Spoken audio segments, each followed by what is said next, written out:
کیسے؟ آپ یقین کریں مجھے مجبوراً جانا تھا گجرانوالہ، مجبوری تھی میری، تو میں چلا گیا، ورنہ میں ایسے ایونٹس پہ گھر سے نہیں نکلتا۔ تو گجرانوالہ سے ہمارے شہر تک کا سفر، وہ جو گجرانوالہ کا چھوٹا سا حصہ تھا نا، وہ 1.5-2 گھنٹے لے گیا۔ یہ قوم ہے، یہ ٹریننگ ہے۔ اس کی وجہ پتہ کیا ہے؟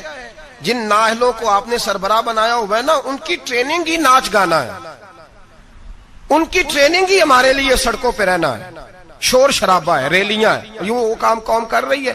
ابھی تھوڑے 2 مہینے پہلے ترکی کے صدر نے یوم تشکر منایا ہے، پڑھا آپ نے اخباروں میں؟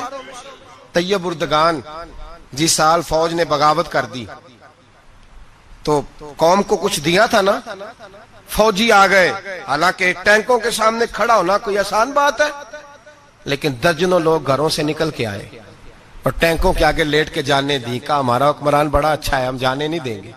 یہ میں آپ کو داستان حضرت عمر بن عبدالعزیز کی نہیں سنا رہا ہوں، اس شخص کی سنا رہا ہوں جو زندہ ہے۔ اور اس شخص نے یوم تشکر منایا تو پتہ کس طرح منایا؟ اس نے کہا صبح سے لے کے دوپہر تک قرآن پڑھا جائے گا اور عصر سے لے کر مغرب تک ذکر کیا جائے گا، اور فرمایا جب عشاء کی نماز ہو جائے تو میرا سارا ترکی مدینے کی طرف منہ کر کے کہے الصلاۃ والسلام علیکہ یا رسول اللہ، الصلاۃ والسلام علیکہ یا رسول۔ اور یہ والا درود اس نے لکھ کے دیا، لکھ کے۔ پہلے تو میں ان سے پوچھتا ہوں جو کہتے ہیں یہ درود پڑھنا کفر ہے، ترکی تو ہو گیا نا کافر سارا ہی، تو معاذ اللہ نکل گئے، تمہارے فتوے کی زد میں آ گئے۔ الصلاۃ والسلام علیکہ یا رسول اللہ، اس نے کہا یہ یوم تشکر ہے۔ پوری قوم نے رات کو پڑھا، اور جب اس نے اعلان کیا تو علماء اہل سنت نے فیصلہ کیا تو بھی پڑھے گا تو ہم بھی تیرے ساتھ پڑھیں گے۔ پورے ہندوستان میں پڑھا گیا، پاکستان میں، ہماری اس مسجد میں۔ میں نے منسوخ کی مصروفیت اور رات کو دوستوں سے کہا نا یار ہم بھی مل کے پڑھیں گے الصلاۃ والسلام علیکہ۔ او بھائی یہ آپ کا پڑوسی ملک ہے ترکی، یہ قریب ہے آپ کے، وہ یوم تشکر مناتا ہے تو درود پڑھ کے، اور آپ لوگ اتنے بڑے۔ وہ میں رات بھی مصروف رہا، صبح فجر کے بعد بھی ایک جگہ مجھے جانا تھا، میں آ کے لیٹ گیا، اتنے بڑے باجے بچوں کو خرید کے دیے بڑوں نے، لو یوم آزادی منا لو۔ یہ کون سی یوم آزادی ہے؟ یہ جشن منا رہے ہو؟ یہ صرف ہم لوگوں نے ان لوگوں کو چنا ہے جنہوں نے ہمیں صرف شغل میلہ اور یہ گانا باجا سکھایا ہے۔ خدا را آپ دیکھیں کہ اہلیت کہاں ہے، قابلیت کہاں ہے، کون ہے جو میرٹ کے مطابق چل سکتا ہے؟ میرے رسول پاک صلی اللہ علیہ وسلم نے نااہل آدمی کو اگر کسی جگہ بٹھائے تو حضور نے تباہی کی بابت ارشاد فرمایا جب امانتیں نااہلوں کے پاس جائیں گی تو تباہیاں ہوں گی، فسادات ہوں گی، پھر فصلیں اجڑیں گی، علاقے تباہ ہوں گے۔ اہلیت دیکھیں، قابلیت دیکھیں۔ حضرت عمر فاروق رضی اللہ تعالیٰ عنہ کے صاحبزادے بڑے نیک تھے، پرہیزگار تھے، پر انہوں نے بھی اپنے بیٹے کو بنایا۔ کسی صحابی نے ایسی کوئی کوشش نہیں کی کہ اپنے بعد ہم اس کو نسل در نسل وراثت کے طور پر چھوڑ جائیں۔ محبت اپنی جگہ لیکن قابلیت اپنی جگہ۔ اللہ جیون رحمت اللہ علیہ پیر تھے اورنگزیب عالمگیر کے، بادشاہ کے۔ تو اورنگزیب کے گھر میں نا ایک بوڑھی اماں رہتی تھی، اورنگزیب بڑا پیار کرتے تھے بوڑھی اماں سے، اس کو ہر کام میں اس سے مشورہ ہوتا تو وہ بوڑھی ہر کام میں محبت کی وجہ سے، وہ معاذ اللہ غلط نہیں تھی لیکن محبت کی وجہ سے اس کو پوچھا جاتا۔ ملا جیون رحمت اللہ علیہ اورنگزیب سے ایک دن کہنے لگے کہ باقی ساری باتیں تو ٹھیک ہیں لیکن اس خاتون کو ہر شے کا نہیں پتا، تو جو اس کے شعبہ جات ہے اس میں تو مشورہ کیا کرو، تو جو اس کا شعبہ نہیں نا اس میں اس سے مشورہ نہ کیا کرو۔ پیار اپنی جگہ اور قابلیت اپنی جگہ، اہلیت اپنی جگہ، جو اس کا شعبہ ہی نہیں۔ اب کوئی فقہ کا عالم جا کے اپنی اماں سے کہے کہ میں نے 2 اصول فقہ لکھنے ہیں تو بتائیں کیا کروں، امام شافعی سے لوں کہ امام مالک سے لوں، تو اماں بھی یہی جواب دے گی کہ بیٹے مجھے پتہ ہی نہیں۔ تو جس چیز کا جو آدمی کا شعبہ نہیں اس میں اس آدمی، آپ کابل کے پاس جائیں گے، اہل کے پاس جائیں گے اور اس سے جا کے دیکھیں نا، ہمارے ہاں سائنس کے اندر سبجیکٹ رکھے گئے تو اسپیشلسٹ ہونا ایک سبجیکٹ رکھا گیا۔ ایک آدمی میڈیکل اسپیشلسٹ ہے، پھر اسے آگے بڑھیں گے آپ تو میدے کا اسپیشلسٹ علیحدہ ہے، آنکھوں کا، تو آپ نے اگر میدے کے ڈاکٹر سے دوائی لینی ہے تو آنکھ والے ڈاکٹر کے پاس جائیں گے، میرٹ کو دیکھیں گے آپ, جو اہل ہے آپ اس کے پاس جائیں گے. یہ تھوڑی ہے کہ جو اہل ہی نہیں, قابل ہی نہیں, اسے آپ نے رنگی ہے سیاست دوران تو دیکھیے منزل انہیں ملی جو شریک سفر نہ تھے, جو بیچارے قابل ہی نہیں, ان کو آپ جو ہے وہ والی امانت سونپ دیں گے تو وہ تباہی کریں گے. وہ ملا جیون نے منع کیا, لیکن وہ گھر میں بوڑھی اماں کا بڑا دخل تھا. اورنگزیب عالمگیر نے نا گھر کے اندر ایک شوباز رکھا ہوا تھا, باز. وہ اتنا زبردست تھا کہ وہ جا کے بہت ساری خبریں لے آتا تھا, کئی ملکوں کی خبریں لاتا اور لا کے بتاتا تھا کہ فلان جگہ بغاوت ہو رہی ہے, فلان جگہ سازش ہو رہی ہے, بتایا کرتا تھا.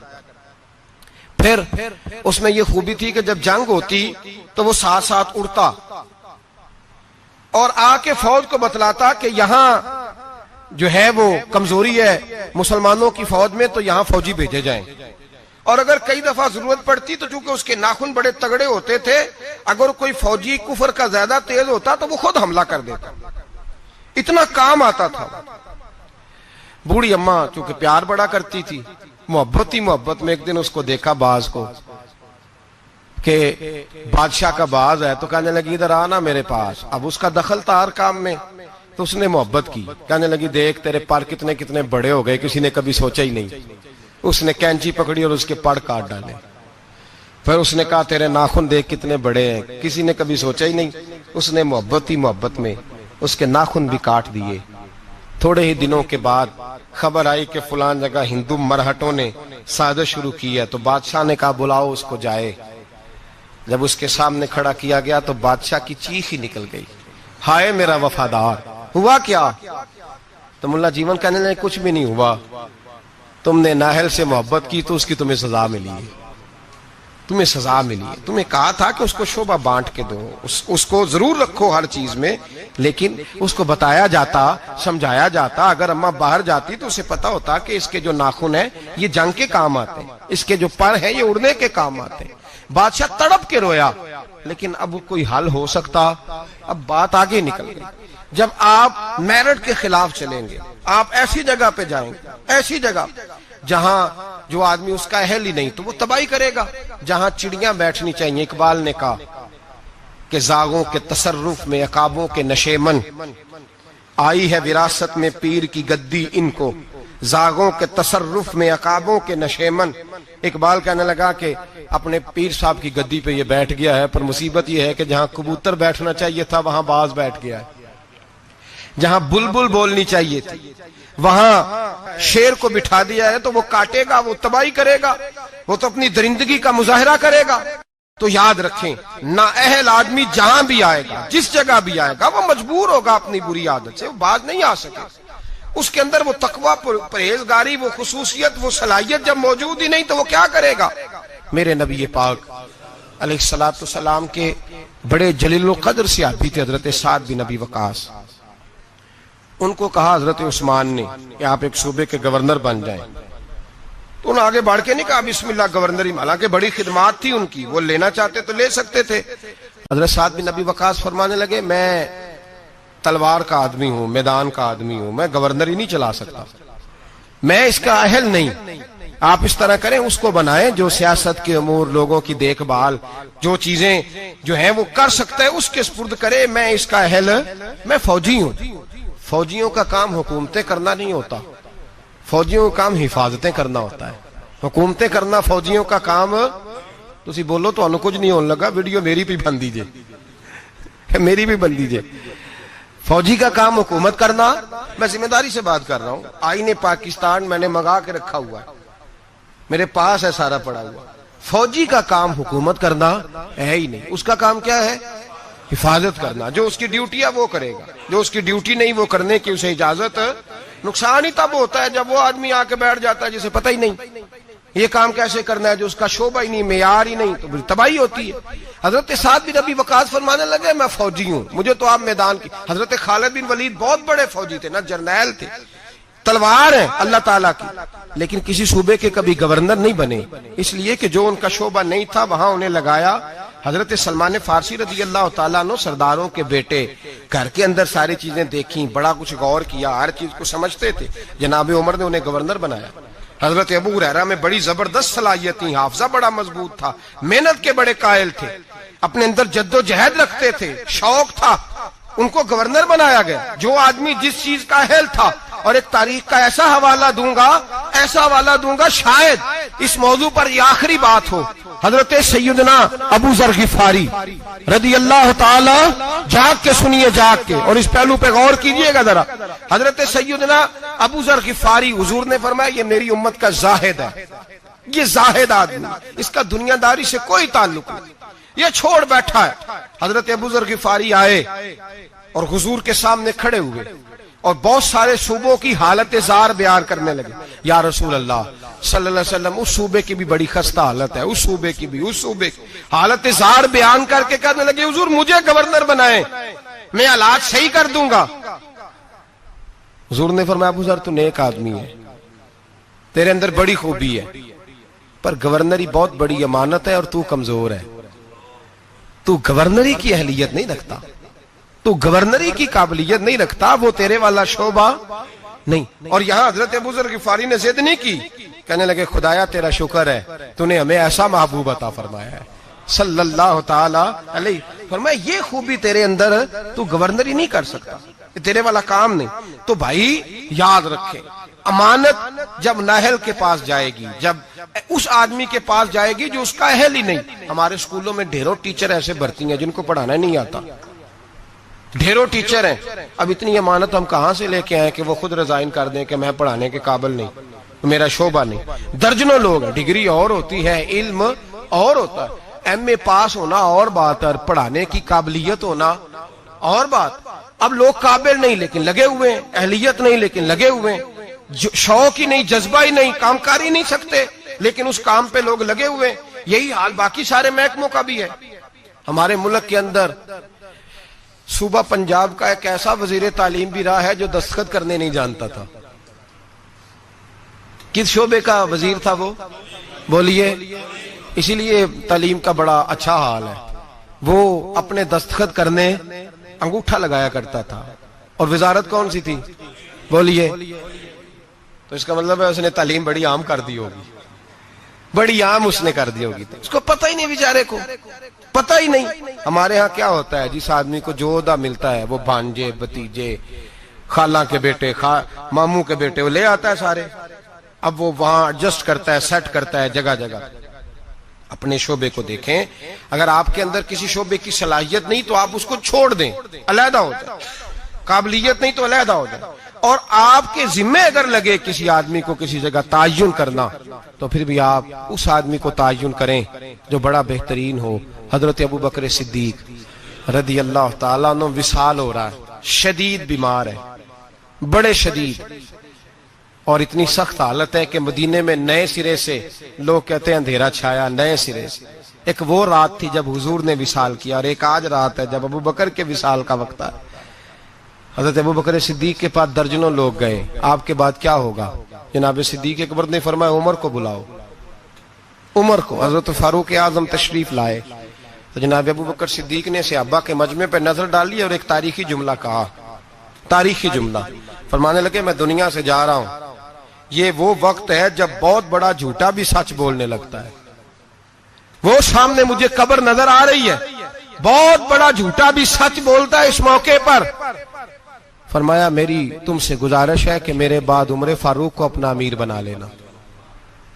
حضرت عمر دوڑ کے آئے، کہنے لگے حضور میں ڈنڈے کی زبان بولنے والا شخص ہوں، مزاج میں سختی ہے، کس طرح کام چلے گا؟ آپ نے فرمایا عمر تجھے تیری ماں روئے، میں نے تجھے ساری زندگی دیکھا ہے، اس امت کو تیری ضرورت ہے۔ حضرت عمر فاروق کو پابند کیا تو ایک صحابی پھر بولے، کہنے لگے ابو بکر اللہ کے پاس جا رہے ہو، کیا جواب دو گے؟ حضرت ابو بکر صدیق فرمانے لگے رب کریم نے اگر مجھ سے پوچھا نا میرے بعد میرے محبوب کی امت کا کیا کر کے آیا ہے تو میں عرض کروں گا اے اللہ جو تیرے بندوں میں سب سے اچھا تھا اسے مسلمانوں کا نگران بنا کے آیا، جو سب سے بہترین تھا۔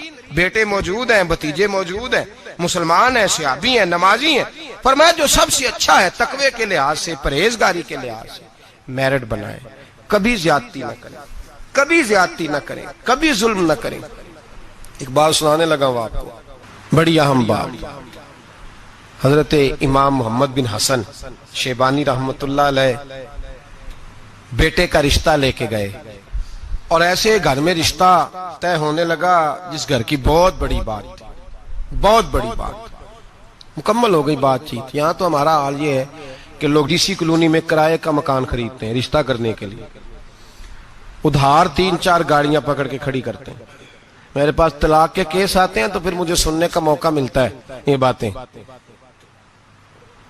کرائے کا مکان لیا، 3-4 گاڑیاں، 2-4 گن مین، اتنی دیر جتنی دیر بچی کا رشتہ، جب شادی ہو گئی تو پھر گاؤں چلے گئے، گاڑیاں واپس ہو گئی۔ اب جو رشتہ گاڑی کی بنیاد پہ ہوا تھا وہ کتنی دیر قائم رہ سکتا ہے؟ ختم ہو گیا۔ جتنی دیر گاڑی تھی قائم تھا، جتنی دیر مکان تھا قائم تھا، وہ ختم ہو گیا۔ رشتے جو ہوتے ہیں وہ اعتبار پہ قائم ہوتے ہیں۔ تو امام محمد بن حسن بیٹے کا رشتہ کرنا چاہتے تھے تو ایک گھر کے اندر رشتہ کیا بچے کا، بڑے نیک لوگ تھے، پرہیزگار تھے، رشتہ طے ہو گیا۔ ایک شام امام محمد بن حسن شیبانی ان کے گھر گئے تو فرمانے لگے تمہاری بیٹی کو کتنے رشتے ملتے تھے؟ انہوں نے کہا حضرت سارا بغداد جتنے معززین نیک لوگ تھے سب رشتہ دیتے تھے، لیکن جب آپ کے گھر کا پتہ چلا تو آپ کی بزرگی، آپ کی محبت، آپ کا پیار، آپ کا وقار، دبدبا، ہم نے سوچا کہ اگر امام صاحب کے گھر میں بیٹی چلی جائے تو کیا بات ہے۔ آپ فرمانے لگے تم اپنی بیٹی کی شادی کہیں اور کر لو۔ کہ حضور کیوں؟ فرمانے لگے تم نے مجھے دیکھ کے رشتہ دیا ہے، بیٹا دیکھ کے نہیں دیا۔ تو میں تو بوڑھا آدمی ہوں، کسی وقت بھی دنیا سے چلا جاؤں گا، اس نے تو بچی نے تو وہاں وقت گزارنا ہے۔ کہ حضور ہمیں قبول ہے۔ فرمایا نہیں، میرے بیٹے میں خامی ہے، تم اس کا رشتہ کہیں اور کر لو۔ کا وجہ؟ فرمایا تم کر لو، تمہیں کہا نا۔ کہ حضرت بتائیے تو صحیح۔ فرمایا میرے بیٹے میں خامی یہ ہے، اسے نیند بڑی آتی ہے تو عشاء سے پہلے سو جاتا ہے، وہ نماز نہیں پڑھتا، سو جاتا ہے، 4 پڑھتا ہے، عشاء رہ جاتی ہے۔ تو کہا حضور کوئی بات نہیں، پھر بھی ہم تیار ہیں۔ تو امام محمد بن حسن کہنے لگے پھر میرا تمہیں مشورہ ہے کہ جو آدمی عشاء کی نماز نہ پڑھے اس سے بیٹی نہیں بیانی چاہیے۔ کہا حضور کیوں؟ فرمانے لگے جو رب کے فرض کی حفاظت نہیں کر سکتا تمہاری بیٹی کی حفاظت کیسے کرے گا؟ اللہ کے فرض کی حفاظت نہیں کر سکتا، وہ نماز نہیں پڑھتا سو جاتا ہے، تو بیٹی کو تکلیف ہوگی تو کیسے محافظ بنے گا؟ لہذا وہاں رشتہ نہ کرنا میرے بیٹے کے ساتھ۔ حضرت رشتہ توڑ کے گھر آئے تو بیوی کہنے لگی حضور آپ نے کیا کیا؟ پورے بغداد میں شور ہو گیا ہے کہ باپ بیٹے کے مخالف ہو گیا ہے، باپ بیٹے کی جڑوں میں بیٹھ گیا ہے، باپ نے اپنے بیٹے کا اتنا معزز گھرانے میں رشتہ ہوتا توڑ دیا ہے۔ سارا بغداد کہہ رہا ہے کہ وجہ کیا ہے؟ باپ بیٹے کے مخالف بیان دے رہا ہے، بات کیا ہے؟ تو حضرت محمد بن حسن فرمانے لگے میں دنیا کے سامنے رسوا ہوا مجھے پرواہ نہیں، میں اللہ رسول کے سامنے سرخرو ہو گیا ہوں۔ وہ بیٹی جو تہجد گزار ہے، عبادت گزار ہے، جو نیک ہے، میں اس بیٹی کو اس کے ساتھ بیاہ دیتا جو عشاء کی نماز بھی نہیں پڑھتا؟ فرمایا مجھے پتا ہے کہ اس گھرانے میں رشتہ کرنا بہت بڑے اعزاز کی بات ہے، لیکن میں وہ امانت نااہل کے سپرد نہیں کر سکتا، میں نے منع کر دیا۔ اور میرے بھائی جھوٹ بولتے ہیں لوگ اپنے بیٹے کی خاطر، جھوٹ بولتے ہیں، اور پھر پتہ کیا کہتے ہیں؟ پہلے جھوٹ بولتے ہیں، ناراض ہونا ہو تو ضرور ہوئیے گا، پہلے جھوٹ بولتے ہیں، بڑا بااخلاق ہے، بولتا ہی نہیں، پھر کہتے ہیں تمہارا میاں بیوی کا معاملہ ہے۔ تو رشتہ طے کرتے وقت بھی میاں بیوی کو کہنا تھا آپس میں طے کر لیتے، نکل گئے آرام سے۔ بیٹی کی عظمتیں بیان کرنے کی باری تھی تو کہتے رہے کہ رابعہ بصری ہے، اس وقت تو کہتے رہے کہ یہ کیا بات ہے اس کی، یہ تو حضرت بایزید کی اماں کی طرف پرہیزگار ہے۔ اور جب سسرال والوں نے شکایت کی، لڑکے نے آ کے کہا کہ سمجھائیے تو کہا تمہارا میاں بیوی کا معاملہ ہے۔ کیسی بات کرتے ہو؟ تم نے نااہل کے سپرد کر دیا، اہل کو ظلم کر دیا۔ میں نے وہ بیٹیاں دیکھی ہیں جنہوں نے رو کے وقت گزار دیا، اور وہ بیٹے دیکھے ہیں جو باپ کی ضد کی بھینٹ چڑھ گئے، جو ماں نے دوپٹہ رکھ دیا پیروں پہ، تو نے میری مرضی سے نہ کیا تو مر جاؤں گی، اور اماں پھر پردے میں چلی گئی اور تباہ کر دیا اس بچے کو۔ ہم یہ سوچتے ہی نہیں کہ میرٹ نہیں، اہلیت نہیں، قابلیت نہیں، اور یہ ظلم جو ہم گھر میں شروع کرتے ہیں یہی ظلم ہم نے اینڈ سیاست تک کیا۔ پھر یہ دیکھا کہ محلے کا چودھری میرے گھر آ گیا، یہ دیکھا ہی نہیں کہ قوم کے لٹیرے کو سربراہ بنانے لگا ہے، یہ صرف اتنا دیکھا کہ دو چار بڑے بڑے لوگ میرے گھر آ گئے، یہ دیکھا ہی نہیں کہ ڈاکو، چور، ظالم، خائن اور سارے کھرے چوری کے جس کے گھر جاتے ہیں اسی کو نگران اعلیٰ مان لیا. یہ دیکھا ہی نہیں، سوچا ہی نہیں، یہ کبھی خیال ہی نہیں کیا کہ کس کے حمایتی بننے لگے، کبھی خیال ہی نہیں آیا ہمیں. سفارش بہت بڑی ذمہ داری ہوتی ہے. ہم جس کی مرضی کر دیتے ہیں، جس کے حق میں مرضی بول لیتے ہیں، جو مرضی ہم سوچ لیتے ہیں. میرے نبی پاک صلی اللہ علیہ وسلم نے معیار کی بات فرمائی، معیار کی. اسلام مقدار کا تو قائل ہی نہیں، اسلام تو معیار کا قائل ہے.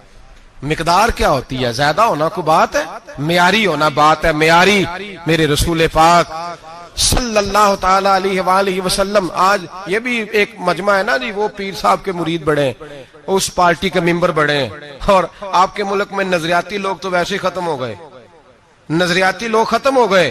اب تو جس پارٹی میں رش زیادہ ہوتا ہے سارے ایم پی ایم این اے ادھر ہی چلے جاتے ہیں. یہ نظریاتی نہیں ہوتے، یہ رش کے لوگ ہوتے ہیں. یہ کل رش کا ہی ہو. ملا رومی رحمت اللہ تعالی علیہ آپ فرماتے ہیں ایک درویش گزر رہے تھے تو ایک وہ کھانا کھا رہے تھے، منہ میں لقمہ تھا تو بوٹی کھا کے باقی ہڈی پھینکی تو کتا ان کے پیچھے لگ گیا. بڑا پیارا، بڑا خوبصورت تھا، بڑا معیاری تھا. تو حضرت نے روڑا مار کے پیچھے بھگا دیا. آپ کے ساتھ خادم تھا، کہنے لگے حضور اتنا پیارا کتا ہے اور آپ کے پیچھے لگا تھا تو آپ کے بچے خوش ہوتے، گھر جاتا تو مجھے بڑا پیارا لگا ہے. آپ فرمانے لگے مفت میں پیچھے لگتا تو وفادار تھا، یہ تو ہڈی دیکھ کے پیچھے لگا ہے. مجھ سے کوئی اچھی ہڈی ڈالے گا تو اس کے پیچھے لگ جائے گا. تو مجھے وفادار کی ضرورت ہے، ہڈی والے کی ضرورت نہیں ہے. پر میں کسی اور کے پیچھے لگ جائے گا، کیا ضرورت پڑی ہے اس کو پیچھے لگانے. یہاں نظریاتی لوگ تو ختم ہو گئے، وہاں رش زیادہ ہے. اور اب ایک اور لوگ سوال پوچھتے، کہتے وہ اتنے بندے جا رہے ہیں سارے غلط ہیں، فلانی جماعت میں اتنے بندے زیادہ لوگ ادھر ہیں تو سارے غلط ہیں. بھائی کافر آج بھی زیادہ ہے دنیا میں، کفر آج بھی زیادہ ہے. اگر تعداد پہ جاؤ گے تو کیا پھر اکثریت کو صداقت کی دلیل قرار دے دو گے؟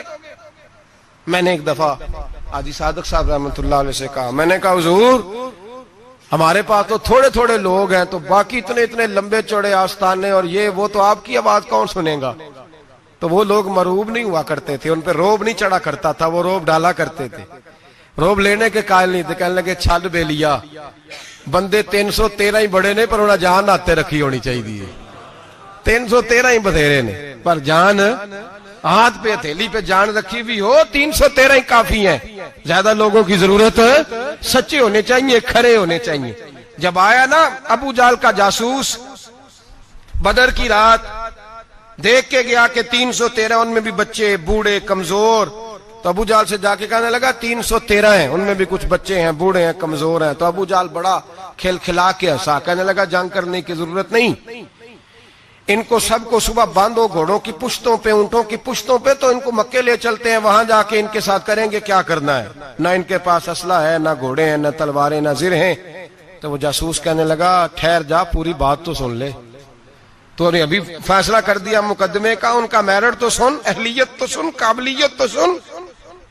وہ جہاد کرنے ہیں تو ان کی قابلیت بھی تو دیکھ.